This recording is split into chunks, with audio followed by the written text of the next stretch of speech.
guys, welcome back in software engineering playlist, and today we are going to discuss the waterfall model, or we can say the linear sequential model. Linear sequential model यानी कि one by one step आने वाले हैं।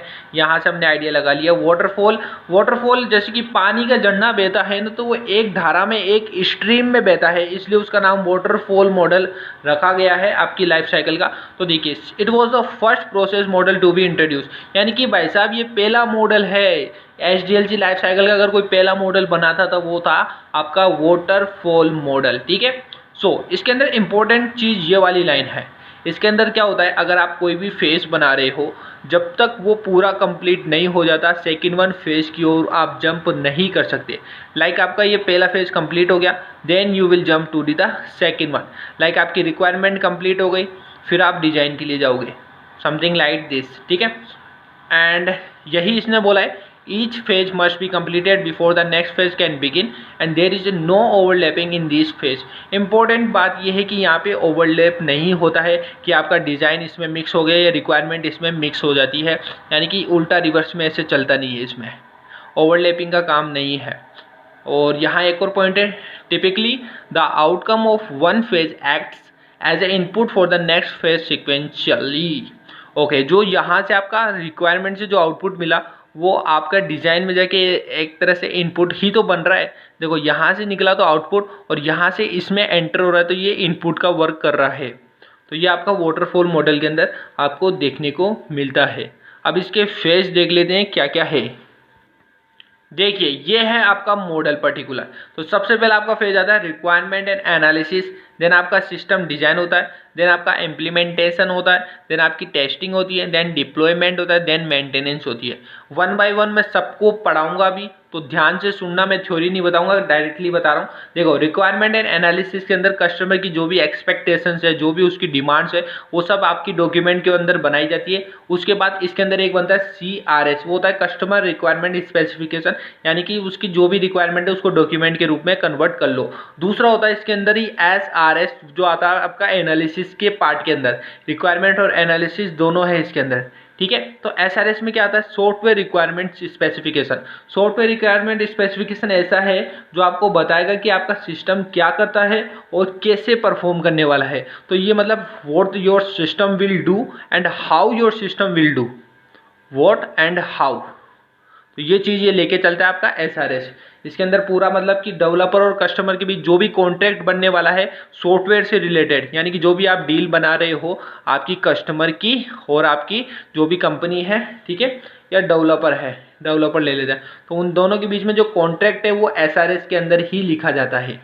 तो ये पूरी चीज़ आपको इस दोनों के अंदर, इसी के अंदर मतलब लिखनी है, इस वाले फेज के अंदर। After this one we will jump into the system design. तो ये सब होने के बाद अपन करने वाले हैं यहाँ पे सिस्टम डिजाइन।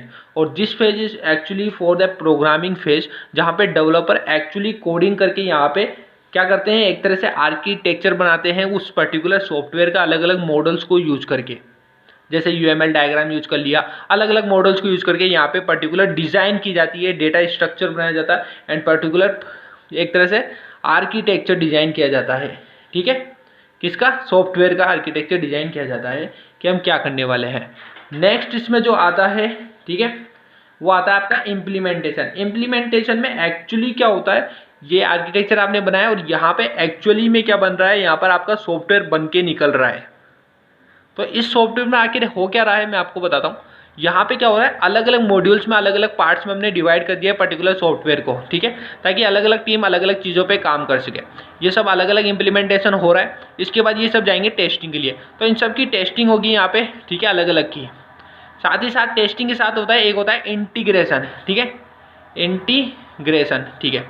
इंटीग्रेशन में क्या होता है, इन सब की टेस्टिंग होगी, हाँ भाई इनके अंदर बग्स नहीं है, देन आप इन चारों को एक साथ ऐड करोगे एंड देन ऐड करने के बाद एक पर्टिकुलर बड़ा सॉफ्टवेयर बन जाता है। जो आपका बड़ा सॉफ्टवेयर बना है उसकी भी फर्दर टेस्टिंग होती है, फाइनल टेस्टिंग होती है। देन उसके बाद ये आता है डिप्लॉयमेंट में। डिप्लॉयमेंट में क्या होता है, वो पर्टिकुलर सॉफ्टवेयर मार्केट में रिलीज कर दिया जाता है या कस्टमर को जिसने बनवाया उसको दे दिया जाता है वो पर्टिकुलर सॉफ्टवेयर, चेक करने के लिए कोई इशू है, समथिंग लाइक दैट। तो यहाँ पे डिप्लॉयमेंट हो गया फाइनली। एंड जैसे कोई इशू, कोई एरर अकर होती है या फिर उसकी सर्विस होती है सॉफ्टवेयर की, या कोई अपडेटेड वर्जन करना है, तो वो आपका आता है मेंटेनेंस के अंदर। यहाँ से मेंटेनेंस देखो जाता है, जैसे कोई टेस्टिंग में खराबी है तभी तो देखो यहाँ पर टेस्टिंग से जाके कनेक्ट हो गया। सपोज कीजिए अब अपने दिक्कत आ रही है इम्प्लीमेंटेशन में, तभी तो ये मेंटेनेंस वाला सबसे कनेक्ट है। देखो डिप्लॉयमेंट से, टेस्टिंग से, इम्प्लीमेंटेशन से, सिस्टम डिजाइन से, देन रिक्वायरमेंट एंड एनालिसिस से भी कनेक्ट है। तो इसके अंदर देखो एडवांटेज और डिसएडवांटेज की बात कर लेता हूँ वाटरफॉल मॉडल के अंदर। तो एडवांटेज क्या है, simple and easy to understand and use, बहुत सिंपल प्रोसेस है, ठीक है। एक कंप्लीट होती है दूसरे में आती है, ठीक है।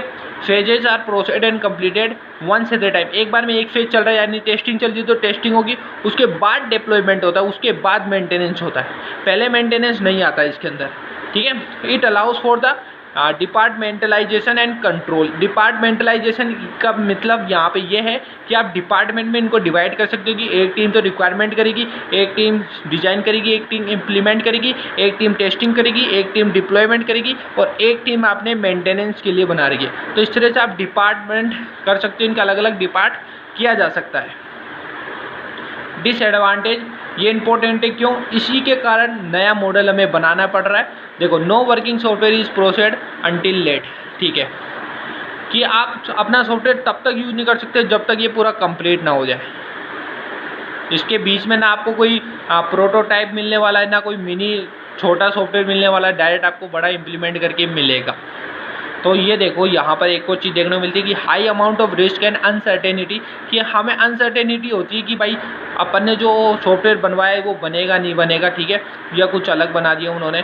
या हाई अमाउंट ऑफ रिस्क ऐसा क्यों कह रहे हैं, क्योंकि जैसे कि ये पूरा फेज कंप्लीट होने के बाद ही पता चलेगा कि एक्चुअली सॉफ्टवेयर क्या बना है। तो अगर कोई दिक्कत निकली तो दोबारा से यहाँ पे फर्दर ये प्रोसेस चलेगी।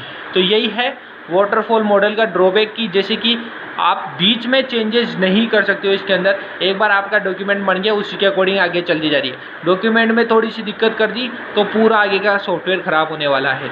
तो इसलिए इन्होंने कहा है high amount of risk and poor model for the long and on going project. बिल्कुल ये मॉडल बहुत कम मतलब यूज ही नहीं किया जाता आज के टाइम में तो वाटरफॉल मॉडल, क्योंकि जिस तरह का इसका ये है पैटर्न उसके अकॉर्डिंग हाई लेवल का रिस्क देखने को मिल रहा है और बहुत ही लंबे प्रोजेक्ट्स में बहुत सारी प्रॉब्लम्स और इश्यू देखने को मिलेगी।